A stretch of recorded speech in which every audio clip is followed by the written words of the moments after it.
Welcome back to the NicaFit podcast. I am your host, Katie, and today we are here to talk about the remaining two macronutrients. So last week we had a good long discussion about protein and its importance and where to get it and how much to have. And today we're just going to have a little look at the other two and then tie it back into kind of our overall calorie and macro intake. So starting off with fat intake. So once we have got our calorie target, so let's say we're having 2,000 calories per day, we've also set our protein target, which we talked about in last week's podcast. Now we have the other two carbohydrates, and usually what we do here is we kind of just break up the percentages. So let's say we have 2,000 calories, of that 160 grams of it is protein, for example. If you pop that in your MyFitnessPal, it might say that's kind of coming in at like 30% of your overall macros. So then we might say, right, for our carbs and fats, we'll set them to 35% each. And that way you can kind of just go up and down and then based on what you eat that day. Some people just like carbohydrate foods more than fatty-based foods, and other people like kind of fat-based foods more than carbohydrate-based foods. But once our kind of protein and our calories are where they need to be most days, it's okay if the other two kind of go up and down, especially if we're staying within our calories. If let's say carbs is really high, it'll probably just be the case that fat just happens to be a little bit lower that day.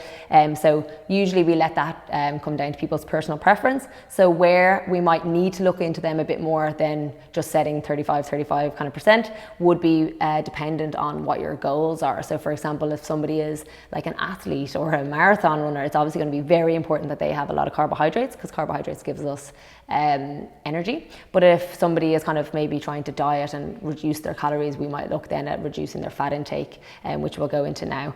So fats are probably the one that we address first. So once we've hit our protein, we can address the fat number first, because fat is kind of an essential nutrient. So what that means is our body doesn't make it itself, so we need to actually get it through our diet to make sure we're getting enough of it.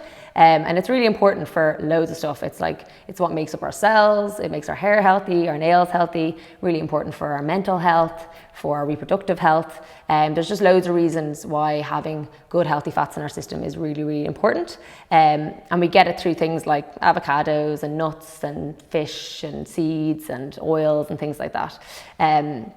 The main difference between carbs and fats is the calorie amount in them. So there's 9 calories per gram of fat, whereas there's only 4 calories per gram of carbohydrate and protein. So that's why when we are dieting, for example, or when we're trying to lose weight or we're trying to get into a calorie deficit, we will try advise people to decrease the amount of fat they're taking in their diet, or at least observe how much fat they're taking in and make sure it's not too high, essentially. Because when we're having a lot of high fatty foods or foods that have a lot of fat content, we will also be eating a lot of calories, even though we might be having the same amount of food as we would be if it was carbohydrate based. We're getting a lot more calories, so you're getting a lot less bang for your buck, essentially, when we're eating a lot of fat intake. So that's why it's good to monitor and make sure we're not having enough. So examples where you might manipulate your fat intake would be if we are trying to lose weight, we would lower down the fat intake to about maybe 20-25% of your overall macros. Sometimes it can be as low as maybe 15% of your overall macros, and allowing then a much higher percentage of your macros come from carbs, because that way you're getting loads of protein, loads of carbs, loads of food, but not a huge amount of calories. And then on the flip side of it, if you're someone trying to gain weight or in a gaining phase, it can be a really nice idea to increase the percentage of fat you're taking into your diet, because a lot of people that come to us and a lot of people that we work with that are trying to gain, let's say it's gain weight, gain muscle, and just bring their weight up, they can have a really hard problem doing that in a healthy way. And what we hear a lot is kind of like, oh, it's really easy to bring my calories up by eating a load of crap in the evening, or by just having an extra dairy milk in the end of the night, because that's kind of, you get to the end of the day, you realize, oh, I still have 200 calories to eat. It's hard. It's just as hard bringing your calories up as it is bringing them down the first time you go into a deficit. And fat can be a really nice way to bulk up the calories without having to eat a huge amount more food. So your nut butters, your handful of seeds, your handful of nuts as a snack, or as the day goes on, kind of grazing on those things will just bump up the calories. And then vice versa, when you're dieting, trying not to graze too much on those kind of things can help bring down the overall calorie intake. So one thing with fat is that we don't go too low in it. That would be the main thing with our fat intake. It's okay if it drops down when we're dieting. It's okay if it goes up when we're not dieting. But the main thing is to not be too low in it, because of how important it is for our bodies. So with a range there, we want to be kind of aiming between 0.5 grams per kilogram of body weight. So for example, someone that's 100 kilos, they might be aiming for around 50 to 100 grams of fat per day. Yeah, so one gram per kilo of body weight is kind of a nice target. So if you're 60 kilos, aim for about 60 grams of fat, and just try not be too low in it consistently. People that would fall into that category of like consistently low fat intakers, let's call them, would be people that have been dieting for a long time, know that protein is really important, know that they need to keep their fat low, and maybe they've kind of like kept switching their avocado in their breakfast to their protein bar and little things like that. You'll find that over time people can start making decisions that have them taking in less healthy fats than they should, and that would be a good time to really increase them. Or if you're kind of trying to maybe start a family, or you're looking at your cycles and you're trying to get them better, it would be good to make sure that you're not eating too low of anything, calories, carbs, protein or fat, but we want to bulk them up a little bit. So that would be a good place to make sure we're looking at fat intake. Carbs then, on the other hand, are kind of an energy source, but they are the only nutrient that is actually not needed by the body. It's not essential. And what that means is if we never ate a carb, our body would actually synthesize, it would make glucose, which is really interesting. So it's the only one that, even if we don't get it through our diet, our body will create it for us, which is pretty cool. But what that means then is it's probably the one we'll look at last, but it doesn't mean it's not important. It's really, really important. And anybody that moves, which is pretty much every single human in the world, is going to need a certain amount of energy, right? And the more active or sedentary you are will determine how much carbs we kind of really need. So essentially, when you take carbohydrates such as bread, pastas, rice, sweet potatoes, fruit, vegetables, all those kind of things have carbohydrates. When you take them into your body, they get broken down into glucose, and then they're either used as energy or else they're stored as fat. So if we are taking in a lot of carbohydrates, but we are not moving a whole lot, it makes sense, right, that they would get stored. But again, it only is if we are taking in too many calories. Nothing will make you put on weight or lose weight other than calorie intake. So even if all of your carbohydrates, all of your intake is carbohydrates, even if all you eat is carbs, but you're still in a calorie deficit, you'll still lose weight. So try not to be too worried about eating too many carbs or too little carbs for weight loss or weight gain. That comes down to calories. So just forget about the carbohydrate intake until you've addressed the calorie intake. But then after that, now I know my calorie number is 2000. I'm kind of hitting that every day. Should I be eating more or less carbs? Like, there's still confusion around it. So sometimes a real simple way to think about carbs can just be eat around your movement. So if you're a very active individual, like all the coaches in NeekFit would be, they're going to need a huge amount of carbs in their diet, right, to stay active and to stay energetic. But if you're like a marathon runner, or if you're like a high performing athlete, how many carbs you have in your body is going to be really, really important, and the number will probably matter. But if you're like a general day-to-dayer and you just train in the gym and you're just trying to lose a little bit of weight, it can be nice to kind of eat around your workout. So for example, if you train early in the morning, it would be nice to kind of have your kind of higher carbohydrate meal maybe before you go to bed, so that there's a little bit of carbohydrates floating around the body and they're ready to be used when you go in doing your squats or whatever it is the next morning. Or if you like to train in the evening time, you'll know the feeling. If you train regularly, you'll know the feeling of going into a workout with very little carbs in your system. You just feel wrecked and not bothered. So it's nice to make sure maybe in your breakfast or your lunch you're getting your kind of higher carbohydrate meal there, to give yourself a bit of energy for your workout. And we also know that when we're dieting, or just for life in general, having muscle mass, holding on to muscle mass is really, really important. We talked about a good bit about that in the last podcast. And we need to be able to train. We need to be able to weight train effectively and consistently in order to maintain muscle mass. So carbohydrates kind of fuel workouts, they fuel recovery, they fuel energy. So it's really important that we have enough of them to be able to actually train effectively and like preserve that muscle mass through our training. So that's why carbs are definitely not the devil. As we have gone through a little generation, I think, of thinking low carb is the answer, and it's definitely not the case. So have enough carbs to feel energetic. That's a nice way to think about them. And if you're very sedentary or very inactive, maybe that's a good time to reduce the carbs. So somebody that does do well, or a type of person that might do well off a very low carbohydrate diet, would be somebody maybe that doesn't do any type of training, is quite overweight and quite sedentary. They can likely fall into the category of like pre-diabetes or insulin resistance, in which case a low carbohydrate diet can be very good for getting that kind of sensitivity, that insulin sensitivity back. But then again, once that's back, they should be able to tolerate carbs a little bit more and up their carb intake there. But in general, other than maybe like PCOS or insulin resistance, or those type of people who might have an issue with insulin, like low carb diets are not necessary, and they're also not very fun. So you've heard probably of like ketogenic diets and low carb diets, and the reason they work like I've seen plenty of people do keto and get really good fat loss results. And the reason they work is for two reasons. One, because they cut out a whole food group. So what they're doing there is reducing their calorie intake massively, because a lot of the time when we reduce a food, we tend to not think about what we put in instead.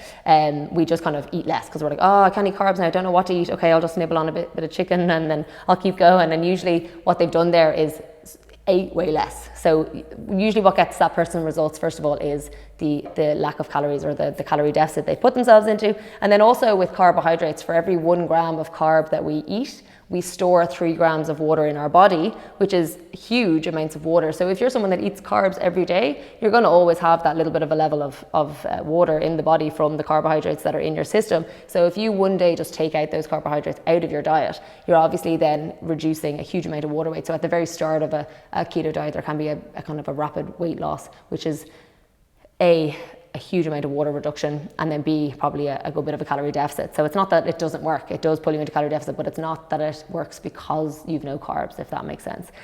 So just question why you're doing any kind of taking out of food groups. Ask yourself, what is the reason for it? And then a lot of the time with keto, people kind of think, okay, I'm just going to eat no carbs, but they don't really understand how an actual keto diet works, which is when you turn to a process of ketosis for energy. But that means you have to have like no carbs. So that means you can't do, I'll just eat no carbs during the week, and then on the weekend you have a few beers and you're like, oh, I'm doing it Monday to Friday, but not on the weekend. That's just eating low carbs during the week, and eating carbs on the weekend is not necessarily ketogenic. But if it works to help bring your calorie intake down, then it might work for you. And if somebody just prefers, higher fat, higher protein food, and gets more nutrients in that way, and eats way more vegetables when they eat like that, then that is a good reason to do it. But just be curious as to why you're doing what you're doing, and maybe ask somebody who knows a little bit about it, what the best way to do it is. We have found anyone that does keto, it does work for a certain amount of time. So if you're doing it, do it with the idea of doing it short term, because we live in a society where carbohydrates are so convenient and they're so tasty. So it's really hard to stick to it for a really long period of time. So it can be good to do it in little short bursts, or if maybe you get some health benefits from it. But just good to know all about it. So in general, now that we've looked at carbs, fats and protein, it's important to know that your macro breakdown, or what you should be aiming for, will heavily change or be heavily dependent on what your goal is. So if you're trying to lose a bit of weight, you might be better off high protein, high carbs, lower fat, so that it's easier to get loads of food in but less calories, because your carbs are all your veggies and your meats and all those kind of things that like keep you really full and keep you in a calorie deficit without feeling like you're getting way less food. So that's why reducing fat intake is great for dieting. If you are someone trying to gain, right, increasing that fat content is a really nice way to increase the calories without it being from rubbish.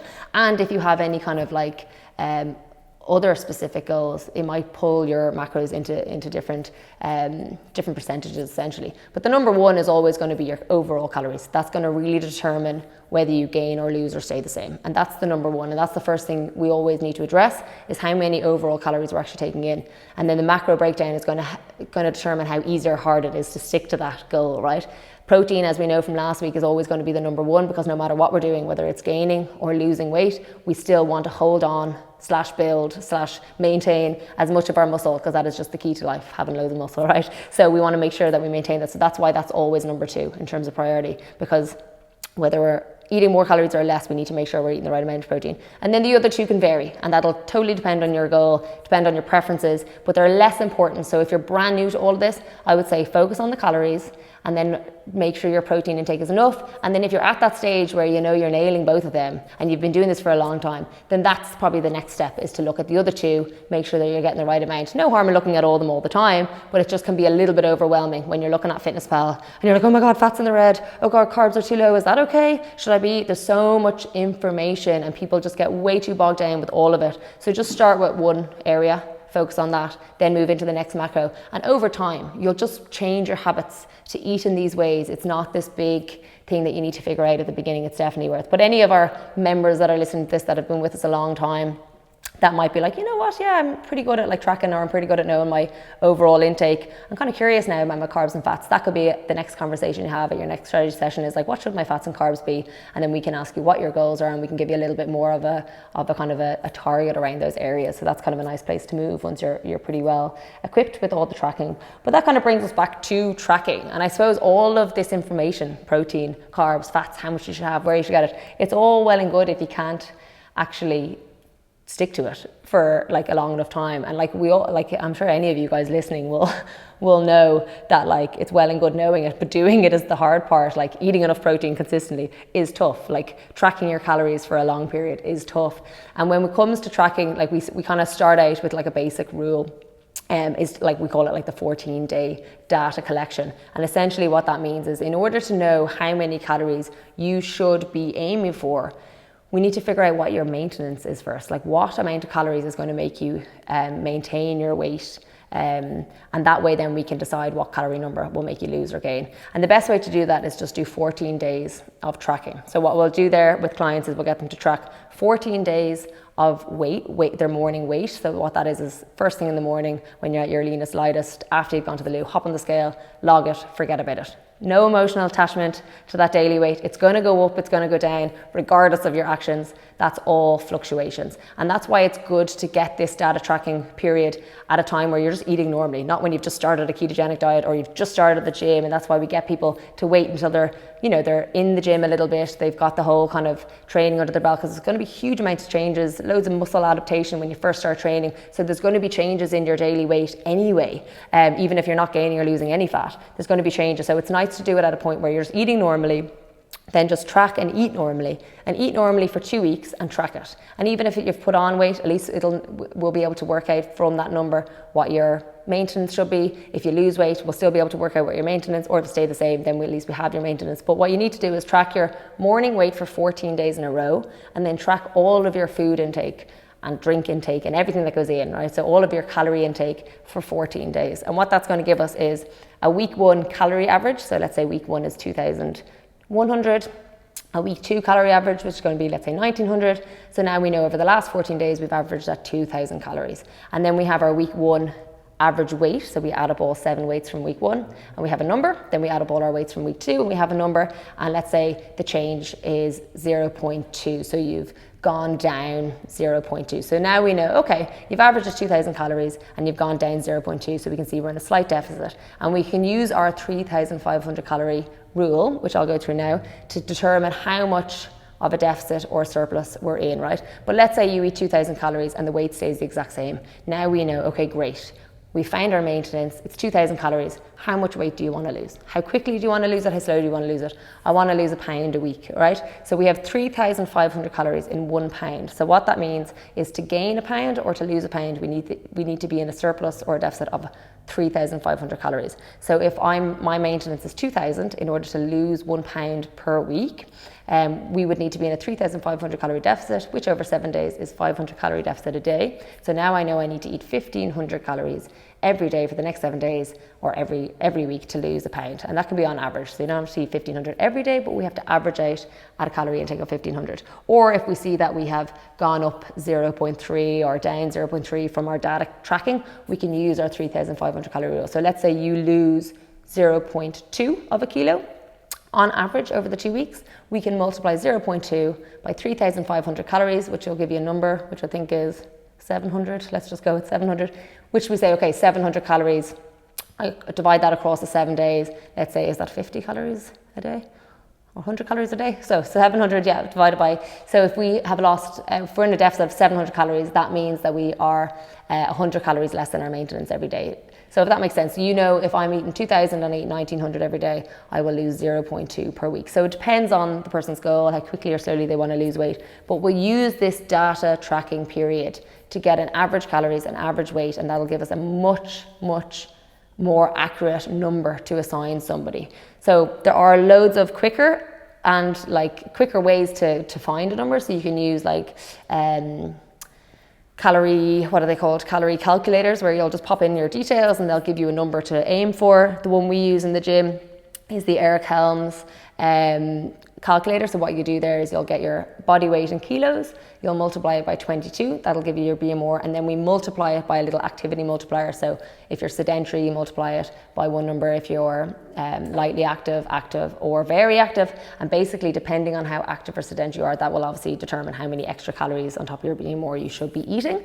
But again, there are ranges, they can be very variable. How much you move on any given week can change. You know, what you determine as active might be very different to what somebody else determines as active. So there's a lot more what's the word, room for, like there's a lot more kind of vagueness in those numbers. So we kind of usually say the best way to know how many calories you are supposed to eat or should eat for your goal is to track 14 days, see what comes out, and use that as a way of determining. It also gets you into the habit of tracking consistently. Because as I said, I can give you a number today, eat this many calories, eat this much protein, this much fat, this much carbs, but it all means absolutely nothing if we can't do it consistently. And that's a whole nother podcast, and we'll come to that in another podcast. But adherence, behaviors, like how we think, how we feel, how we act, like it's all going to determine whether we can actually stick to something for long enough. So if you are someone that has been doing this long enough and wants to know what your numbers should be, book in with us and we can give you your actual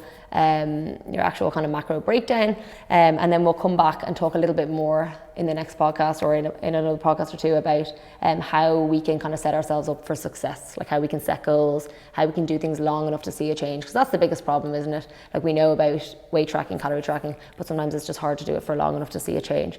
But today's podcast was basically just want to kind of give a little bit of a breakdown around the other two macros now that we've touched on the protein last week, and kind of how that all ties back into our overall calories. So get your calorie target first. That's your number one thing to focus on. When you've really figured that out, then make sure your protein is adequate, and don't worry if you can't get that straight away. This is a lifelong thing. We should be changing our eating habits for the rest of our lives, not just for one diet or one period of time. Then when you have figured out your protein and you have a good handle on getting the right amount each day, then look into your carbs, fats.